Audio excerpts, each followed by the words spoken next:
number 6, and in behind we'll pick up number 3, who's Ciela, for John Quinn and Jason Hart, winner of a York Seller in June over 6 furlongs, beaten all 3 starts over 7 furlongs since. Yeah, probably not quite run up to the Rouse Selling form in those outings. Newcastle last time, though, a 3-runner race. Could have said he had his own way out in front, but he didn't last home. I beg your pardon, it's a filly, isn't it? She didn't last home. I think she'd have to do a bit better off this mark.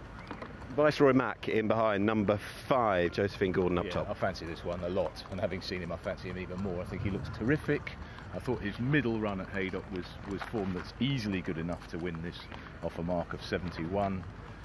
I think he was in the wrong part of the track at Leicester last time, and the horse he chased on that side of the track has been an impressive winner at Bath since. Okay, we'll eventually get back through. I think we're going to pick up number 7 next as they go down the far corner, just in front of the few of the people that are having a look at the horses. Number 7 is Diamond Pursuit, who's won from 7 so far and been to France. She's very leggy. She hasn't really grown into that frame this season. She started off quite promisingly, and she hasn't really shown improvement. I thought the run a couple of outings ago at Bath was all right, running on at the finish, suggesting the longer trip might suit, but the run in France in Acclaimer wasn't up to that. Number 9 is Panaphobia, representing Richard Fahey, the yard, who'd taken 2 recent renewals of this race. Quite an improvement on the handicap debut at Musselburgh last time, and gets in here with it, getting weight from all the southern trained horses, and Viceroy Mac, who's not southern trained, but must have a chance, but was on the short side when I looked at the market last. And the final one to have a look at is number 8, and that is Lexington Grace, who's not quite run up to form. Had to run up to form on his last outing on soft ground in the cellar at Newmarket, but the time before was out of his depth in the super sprint. He's certainly got claims on the best of his ability. Right, so first race, runners just about getting ready to go out now. They go without numbers 1 and 2, Another Day of Sun and Hardgraft. That leaves a field of 7. And they're good shots of them, just moseying on down towards the start for the first attempt. Some tricky little puzzle, and they can't really make up their mind on track either, because we've got joint favourites now, Ciela and Panaphobia, 4-1 the pair. There is a bit of support for both Royce and Lexington Grace further out. The pair of them now at 5-1, or back to 5-1. So we've got 1 point covering 5 horses in this race. Tricky little puzzle to start things off. Isn't it just, Alex? Isn't it just Ciela and Panaphobia, 4-1 joint favourites with Viceroy Mac? We heard from Eddie. I'll look forward to hearing a few more of his thoughts about Viceroy Mac, 9-2, and then 5-1 bar those. Touch on Ciela, who, as I said, was the winner of that York Seller in June over 6, beaten on all 3 starts over 7 since. Returning to turf after the defeat in small field event at Newcastle last time, and 4-1 joint favourite today, beaten favourite the last twice. Yeah, on her breeding, she shouldn't have any problem with this longer trip. And it may have been the combination of having to make her own running at Newcastle and the time before the softer ground at Catterick that's meant she hasn't got home. She ran on a stiff track Carlisle before that, and probably put up as good a performance as she did when winning the Cellar. She hasn't progressed, though, I think that's fair to say. And it's one of those markets where you feel that nothing's particularly fancied. The front of the market, Panaphobia's drifted. Viceroy Major was back this morning and has maintained his position. Royce doesn't seem to be coming in for any support.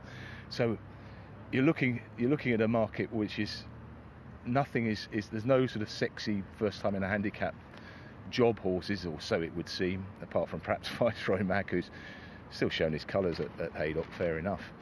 I wasn't particularly impressed with Royce in the paddock. Still, she's carrying plenty of weight and was getting a bit warm.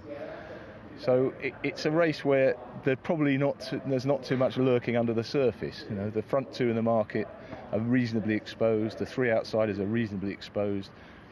Viceroy Major, I kept coming back to. I think he looks tremendous. I thought that was an excellent run at Haydock, and possibly slightly underestimated by the handicapper. I think the extra furlong's going to really suit. I think he was in the wrong part of the course last time. A wide draw might not be the best. Now they've opened up the track to its full width, so it could be that you need to be near the rail. But he's a hold-up horse, or has been so far, so Josephine Gordon ought to be able to burrow through and find a run from somewhere. I like Panaphobia. I certainly, when I was looking at it yesterday, the horse has had 4 runs, 3 runs since gelding. Stepped up 7 furlongs to the nursery debut last time at Musselburgh and still showed greenness. Looked quite raw, I thought. Yeah, you could take that 2 ways, couldn't you? Say that his hanging that day means that he's going to run straighter in time, and that will mean he's going to improve. Or you could say, well, that's a bit of a negative, the way he hung fire in the closing stage. It was still his best run by some way, and you'd expect him to progress as well, and he is proven over the trip, unlike 1 or 2 of these, including Viceroy Mac. So Ciella's now 100 to 30, Viceroy Mac 9 to 2, number 5, 9 Panaphobia a 9 to 2 shot, Royce is 11 to 2 along with Lexington Grace, and Rainbow Jazz is 8 to 1, 11 to 1. The outsider at the moment. They're going forward 1 by 1. So Viceroy Mac for Eddie, and I'm going to have a go at Panaphobia. First race today, first of 7. And if you were watching yesterday, you saw it seemed that John Hunt was our commentator here at Epsom, and he's back in the commentary position again. So for the first time of 7 this afternoon, let's go up to the commentary position and say hello to John Hunt. Afternoon to you, Nick, and everybody at home. Eddie, hope you're well. Panaphobia, Nick, you go with that. I row in as well with him. Huge eye catcher, I thought, at Ripon. A couple of runs back. Built on that at Musselburgh. Might very well be treated here like a winner in waiting. We'll see. Panaphobia's in. We're waiting for a couple of them out the back here. Viceroy Mac has just backed away, and we're waiting for Ciela as well. Ciela's got to come into stall 2. But Ciela leaving it to Viceroy Mac first of all. Stall 8 now in with Josephine Gordon, and Ciela will be the last one in. Best of luck for the day ahead. The JRA Nursery Handicap, our opening race, and they're off and racing. And Royce, just a bit sleepy in the gates, is the early back marker.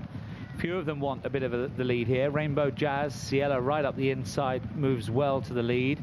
Also up there is Panaphobia together with Diamond Pursuit, and on the wide outside Lexington Grace. Those 5 very closely grouped together early on.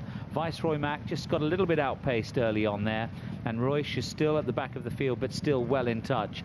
And they've covered the first 2.5 furlongs. They're on the rattle downhill, and now the leader is Rainbow Jazz from Ciela. In behind those is Lexington Grace, then Panaphobia, who's back in 4th place and just nudged along there from Diamond Pursuit. And after Diamond Pursuit is Royce, and Viceroy Mac some way behind him. Straightening then, they've come round Tattenham Corner, passing the 3-pole. Rainbow Jazz with Ciela on the rail, still going well. Right in behind those, the light blue of Lexington Grace, and Panaphobia's well positioned now as a gap appears ahead of Panaphobia. Doesn't seem to be handling the track brilliantly though. Then Diamond Pursuit, Viceroy Mac a lot to do with Royce as well, as they now scamper down towards the final furlong. Lexington Grace on the outside now moves to a definite but narrow lead ahead of Ciela and Rainbow Jazz. Not many of the others getting into this then as they head now right up to the line. Lexington Grace out in front. Lexington Grace wins the opener. It was Ciela second. Viceroy Mac never really in it, but finished well for 3rd place ahead of Rainbow Jazz and the others. Lexington Grace under Tom Marquand takes the opener at Epsom, taking the nursery back into nursery company. Won that seller at Newmarket last time and has kept on well today to beat Ciela. And Eddie Fremantle, just in the closing stages, just pick up the run there of Viceroy Mac, who detached himself pretty early doors. Yeah, he was hopeless early on, wasn't he? Lost ground at the stalls, didn't want to go, didn't handle a hill. And Josephine Gordon couldn't get him rolling till much too late. Lexington played Grace much more tractable, much more professional, and she's backed up her seller win at Newmarket with a comfortable win in the end from Ciela, another seller winner. When they jumped, and the 2 on the inside were immediately up with the pace. Rainbow Jazz, second from the left as we're looking, was probably the first to show under Steve Grant. He didn't last out as well as the winner, who got tucked in from his outside draw fairly easily. Yeah, Lexington Grace now, the filly, she's taken her career tally to 3 wins now from 9 starts. The most recent win obviously coming at Newmarket, that was in Selling Company. Her first start of that trip 2.5 weeks ago, back in nursery company today. She showed the pace last time, and it paid to be quite up with the pace really, because although, as you said, Rainbow Jazz has eventually been run out and eventually finished 4th, though there were only 7 runners. Viceroy Mac coming on to take 3rd. The second home, Ciela, was on the front end for a long way. Yeah, and I think that might just be a testament to the new strip of ground, which is between the rail and about where Lexington Grace was racing. Fresh strip that they weren't racing on yesterday. But it was also to do with the pace they went and the ability to lie up with it, and that wasn't a problem for either the winner or Ciela the second. Ciela, I'm not sure whether it's the trip that's found her out or just her lack of a turn of foot. She just keeps going at the same pace. You couldn't say she didn't stay, and she may even be better if stepped up to a mile in due course. As I said earlier, she's got stamina in her pedigree. I was disappointed initially with Viceroy Mac, but I think we can put it a lot down to Epsom, and he was stargazing early on. I think he could be a very well handicapped horse. If you're a horse that you will be keeping on side going forward? Certainly, because he's finished off, hasn't he? And he looks like he stays well. As opposed to Diamond Pursuit, the horse in the Stars, Black Jacket, who weakened. She's not really doing what she was able to do earlier in the season. She's become disappointing. Panaphobia couldn't muster enough pace to get through a gap early in the straight, and that was him done. And Royce never really featured, didn't pick up, was going nearly as badly as Viceroy Mac early on, and Viceroy Mac did find something, and I'm afraid Royce didn't. Now, I was looking forward to seeing Royce back on better ground again, handicap on the nursery debut, the fourth start today, but she was really slow away from the stalls, and in contrast to the winner, who you can see there, Lexington Grace. It's a third win in the career of Lexington Grace, this daughter of Sir Prancelot. She takes the opener at this price. Well, the hallowed horseshoe